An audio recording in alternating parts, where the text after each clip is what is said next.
Hello, and welcome to 1 Week Critiques, the interview series. This is episode 13, and joining me today is Jacob Minasian. Welcome, Jacob. Thank you for having me. Thank you for joining us. Everyone wants to know, who are you, and what should people know about you?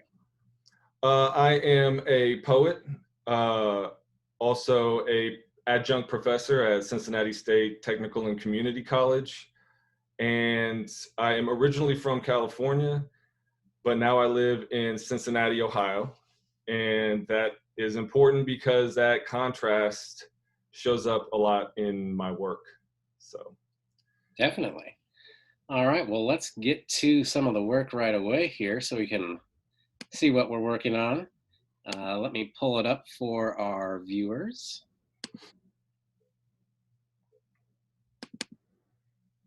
All right, and whenever you're ready. all right. From the Purple Bridge. Barges insize the Ohio River, crowned with differently colored crates. The water has buoyed to a flood these past weeks. The snow has lasted late into March. Every time the tracks empty their broken grins into the train yard, I stare past the metal links, bent like a web, to the soap factories, how they match the crimson brick at the corner of a porch I don't remember in California, a shade darker than the average plant pot, whose fate I can now only picture in the optimism of soil. The river's toxic affix is hidden in the distance of height. Robins with their bright bronze chests seem to be the only ones who know they're part superhero. All right, thank you. So this is the first draft of what would become From a Bridge that would appear in your first chapbook here, American Lit. And that is out by Finishing Line Press. One thing you once told me was that you like to dictate notes to yourself onto your cell phone. And sometimes you do this while you're driving, sometimes while you're walking around. And then later you would come back and listen to them. And often things that you would talk about while you're out and about would make it into poems. I was wondering if you could just walk us through that mode of creativity. And I was wondering if this was one of your dictation poems, as I'm calling them. Right. Yeah, actually, this is at least most of it is from those dictated notes that I take on my phone. Those soap factories in the poem are, factories that I used to drive by on my route to work, my drive to work. So yeah, the dictation it mostly comes out of necessity. Driving while you're driving, you want to be safe, right? You don't want to be, Right. typing in notes. So I would dictate the notes on my phone, and driving, on your commute to work in those, in that space is kind of like the right amount of focus on the road, and yet your mind still wanders, and you observe your surroundings. So it sort of arrived out of that, and then I started doing it on walks and things like that. And yeah, I think it's just important. It comes out of necessity, because while you're driving, you also don't want to, you think of a line and you don't want to lose the line. So you also don't want to be thinking about it, repeating the line in your head over and over again, trying to remember it, because that's even more distracting. And so dictating it on your phone, you can let it go, and then, move on to the next possible line that might come to you. So it's really important to also, to get it down, right? You don't want to lose a line into the abyss, into oblivion. I've woken up in the middle of the night before with a great line in my head, and that's a great line. I'll remember it in the morning, and then it's just gone. You wake up the next morning and it's gone. So, yeah. So it's always important to get it down. Now I wake up. My wife probably doesn't appreciate the glare from the phone, but I'll wake up and I'll I'll type a note. But the dictation really comes from that, from not wanting to lose any lines that come to you in those spaces. Yeah, no, I really like that. Have you ever tried dictating like the poem or a poem out? Just like I noticed like a lot of computer word programs have that dictation feature. I haven't tried it yet. Have you tried that? I haven't. I haven't. What's funny is that when you sometimes you're dictating a poem and it like misunderstands you and uses a different word, and you're like, oh wait, that word is actually kind of interesting the way it works there, even though it wasn't the word I intended. Uh, so it is interesting what comes out of that, but uh, yeah, I haven't actually used one on my computer to write Well, I'm with. going to try that someday. Yeah, yeah. Getting back Be to the interesting. poem, um, one thing I noticed from the first draft to the last draft is you've taken one of the sections that's close to the end of the poem Mhm. and placed it right at the beginning. And, I know sometimes people are afraid to move things around that much, or, Right. you know, I don't know, sometimes people don't want to make those suggestions when they're workshopping someone else's poem, for example. Um, do you actively try to disassemble your poems and see if they work in different ways? Or what other strategies do you use to revise your work? Right.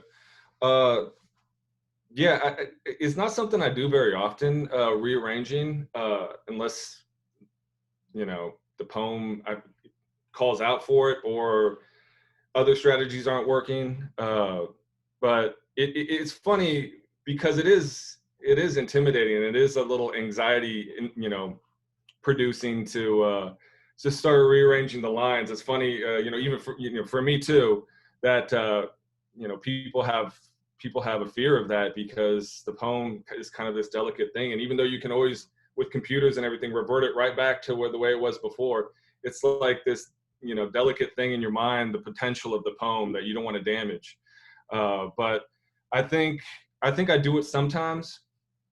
But first, I try to my first revision step is to kind of carve away what doesn't belong in the poem, and carve away images that don't belong. No wasted language. When I was studying with Brenda Hillman at St. Mary's College of California, when I was a grad student, she always she would tell me, like, you don't want any wasted language in your poem. And I always like took that to heart, and look for things that don't need to be there or aren't doing something. Any word in your poem should be there because it's doing something, right? It reminds me of Wallace Stevens' The Snowman. The last two lines, he uses nothing and the nothing, right? And that article the makes a huge difference between nothing and the nothing. So it's one of those instances where you want every word ideally to be doing something, to be active in your poem. So that's what I do. I try and carve away stuff that doesn't belong, and I think that's what sometimes that's what reveals to you that you need to switch the order of things, because I had to actually end up, as you'll see, I eliminated the first lines of this poem, and after that something had to move up to replace it. Some image had to move up to replace that beginning. And again, you just can't be afraid to you know to carve away things either, because sometimes it takes a long time. Sometimes you keep something for months, even though deep down you kind of know it needs to go, and then eventually you're like, yeah, I just got to get rid of it. And it's not a waste, because it helps you get, if you have to cut a beginning, for instance, it helps you get to where you needed to go. So that, and you could always use it for another poem or something, but you can never look at it as a waste, because it gets you to where the real poem is. Definitely. I mean, I really like that idea of how you put it. Like when you write a poem, it feels so delicate that you don't want to mess with it too much. Right. And I think that's some of the freshness and maybe that's getting at like some of the wonder of writing in the first place, being like, these are some thoughts I had, and this is how it came out and was set down. And in some way, like maybe it's that mystery that we're afraid to change, Hmm. because then maybe it feels too mechanical or something. I don't know. Right. Right. Absolutely. Yeah. To like, yeah. Yeah. Because like one of the things I know is that uh, I'll begin something and then it'll become a completely different poem. And then I'll have this thing and I'm like, well, I kind of like this, but it doesn't fit at all with anything Right. that comes later. And you're like, oh man. Right. Um, One of my friends, John Riccio, who's been on the series before, Hmm. actually gave me this notebook that he called the Orphan Notebook. And it was for orphan lines, right? So, like Oh, okay. lines that you uh, enjoy or think are doing something really cool, but don't necessarily go with, uh, That particular poem. right. Right. Right. So, That's interesting. Yeah. so You that's, definitely don't want it to feel too manufactured. But at the same time, you also have to be conscious of the fact that, you cut something out that's been there for a while and it may not belong. And then the sound is off to you and you're not sure if you have to put something to replace it because you're so used to that cadence of the original way you've been reading the poem for months.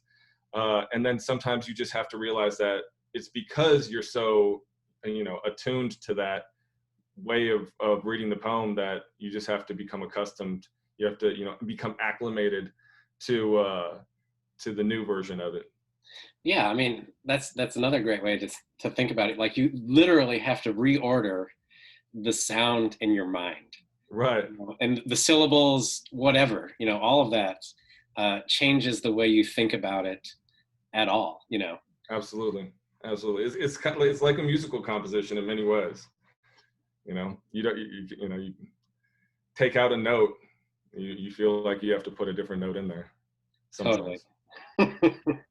That's why when you listen to that song that you really love, and there's like a part in a song you really love, and it's like Mhm. when like a particular set of notes or something happens, you're like, oh, it's so good there because somehow it like uses whatever repetition is in place and like Mhm. twists it just in a certain way to like Right. evoke something. Right. Absolutely. Absolutely. I think you have a great gift for precise and direct description. Um, Often, this description coincides with a speaker questioning what is happening in the world, Mhm. where they arrived at in America. So, I'm interested in how you would define your poetic project. Um, I think it's one that includes close observation of place, economy, the natural world, and societal whims. So I don't know, maybe even if you don't have a definition, maybe you could just talk about what you see your poetic project being. Yeah, sure. It's it really, I've never really considered myself uh, a political poet or anything like that. Uh, I was very much, into eco poetry, writing eco poetry, and again those close daily observations where things are kind of, larger revelations are kind of revealed in everyday experiences and everyday things with close observation. Uh, but 4 years ago, uh, probably a little over 4 years ago, uh, that changed a lot.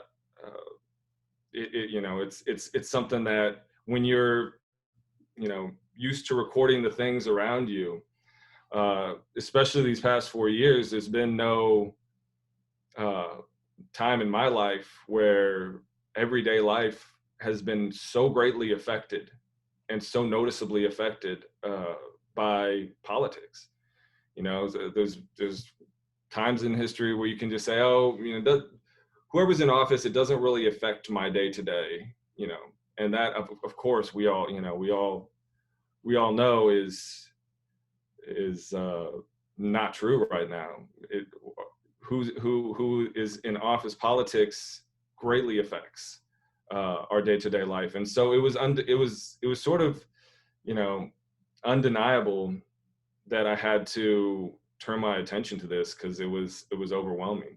So that's really been my poetic project is just recording the the world around me through this new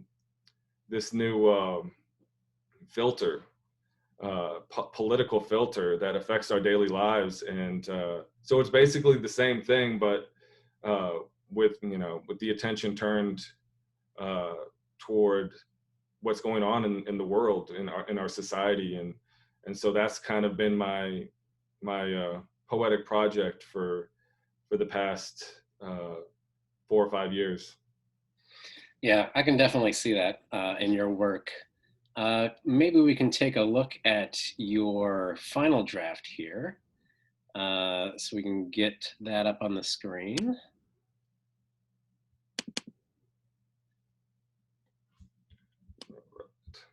And we can see the title's different, and then the opening lines, of course. Yeah, yeah. All right. From a bridge. The river's toxic affix is hidden in height's distance.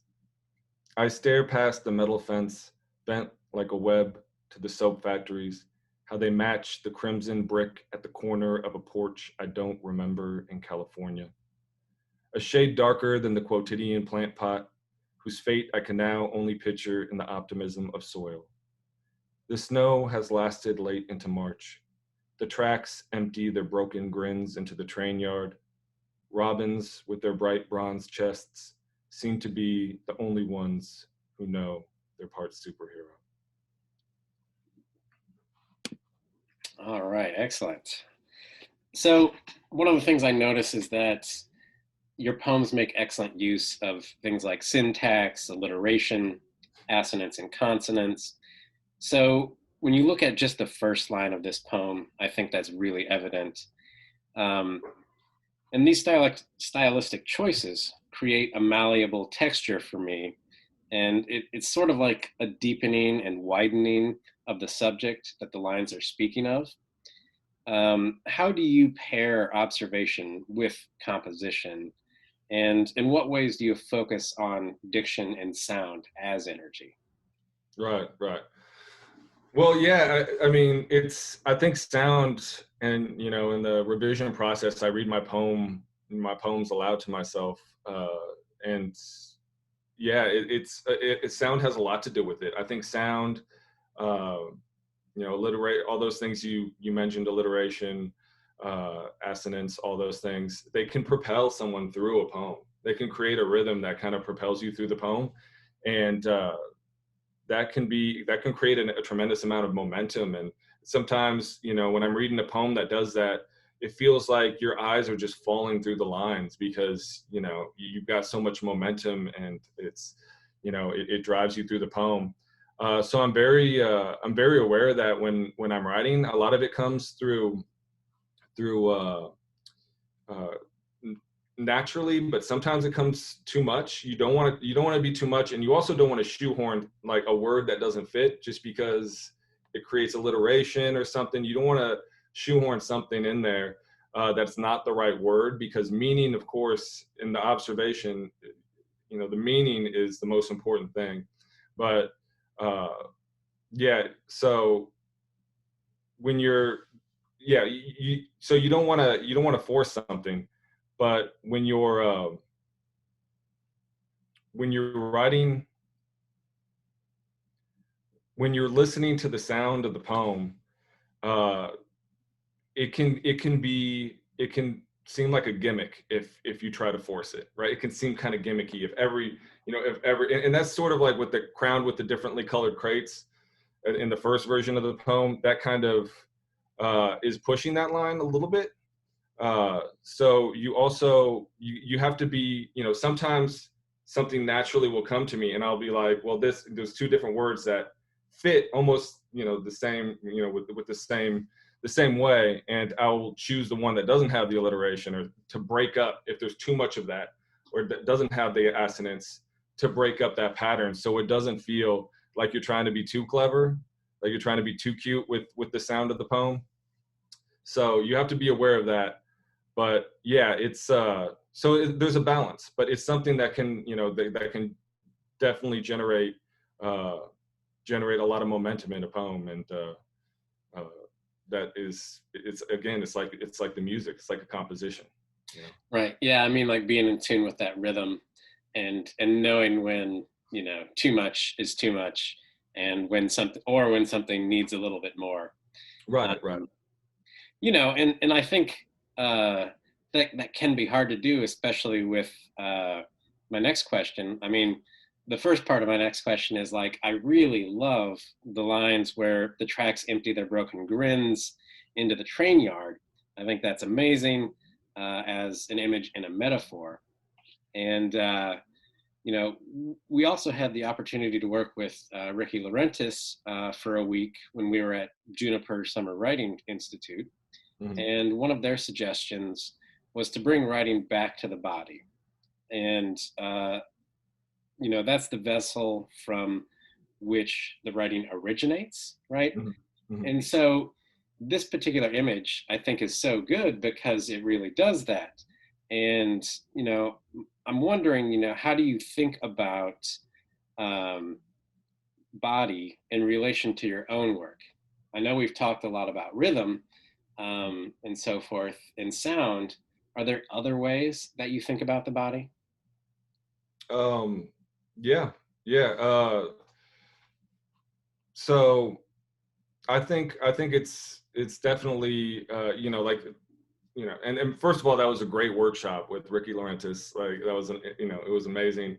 Uh, but it's true. So much. I mean, how we experience the world and interact with the world is, done through the body. That's how we experience the world, and it's how, what we project upon the world, right? The sun is smiling today, or the sun is smiling down on me. Like, we always project human bodily aspects on the things we see in the world. And I think to me, it adds more. It can make uh, the poetic line more visceral. Uh, that, you tie in the emotion to the, you know uh, to the senses, right? To those five senses that come from the body, right? So when you're tying the body into the work, uh, that it not only the mental and the emotion is there, but it enhances that with that visceral quality of sight, sound, uh, touch. When you're referencing the body, all those things become more real to you. Yeah, like physically putting the reader into a space where somehow, right, they can experience what it is that you're trying to convey Right, through the work. right. One of the things I will say, that workshop with Ricky was excellent, and Yeah. one of our assignments that week was to write a poem that was one line throughout the week. So One sentence. yeah, you're right, one sentence, not one line, Yeah. but like no period. And every day there would Mhm. be something added that we would have to add to the poem, a different idea or subject or whatnot. What was your experience with that?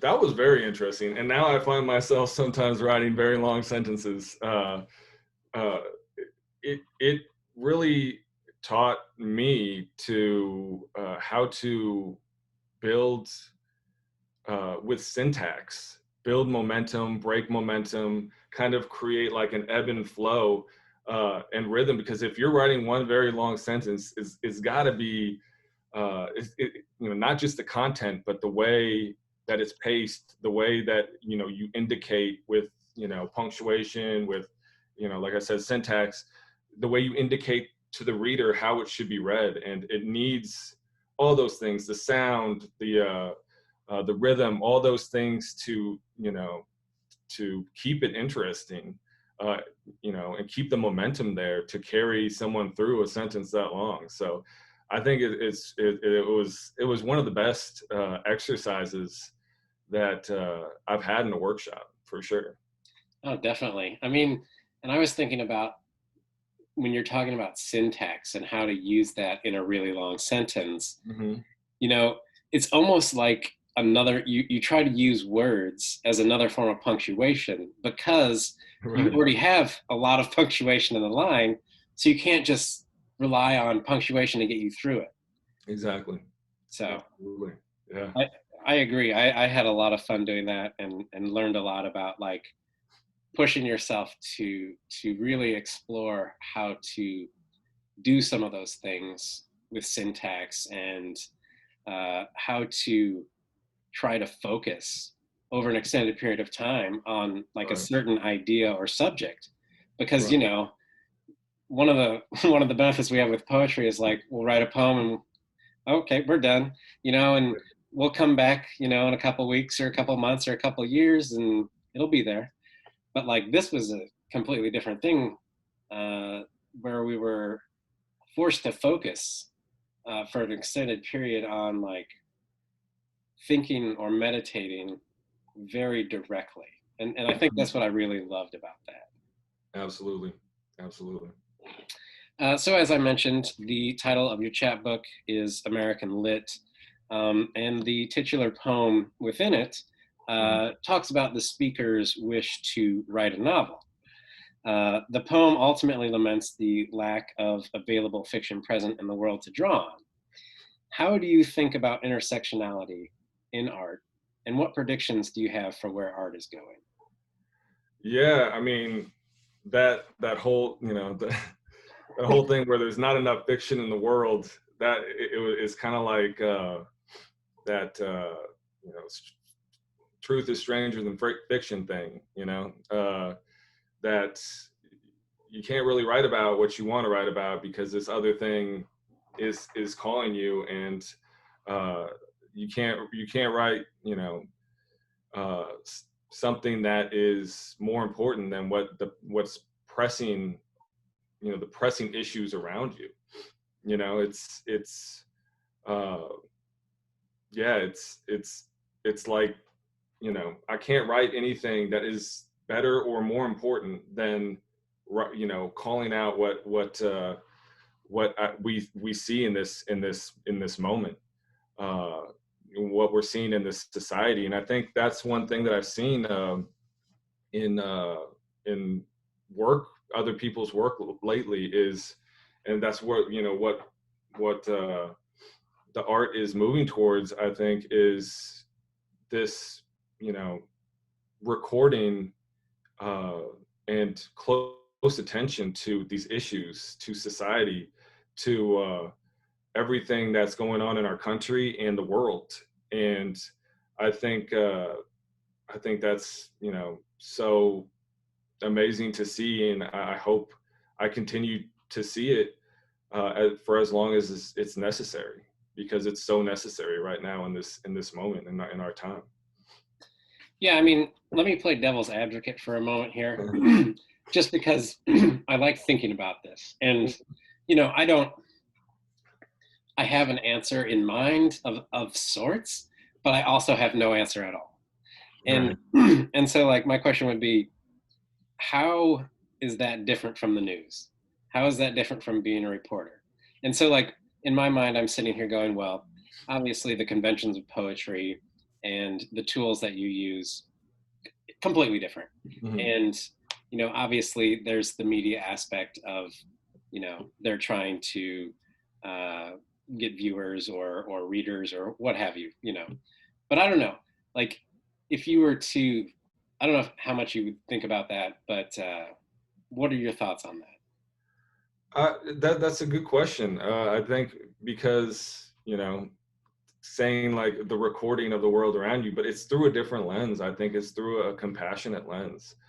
And I think that's the big difference. Not to say that news isn't can't be compassionate, but with so much that is so skeptical about, uh, you know news and everything nowadays, how divisive it can be, and how you turn to one channel, it's the exact opposite of what you hear when you turn to the other channel.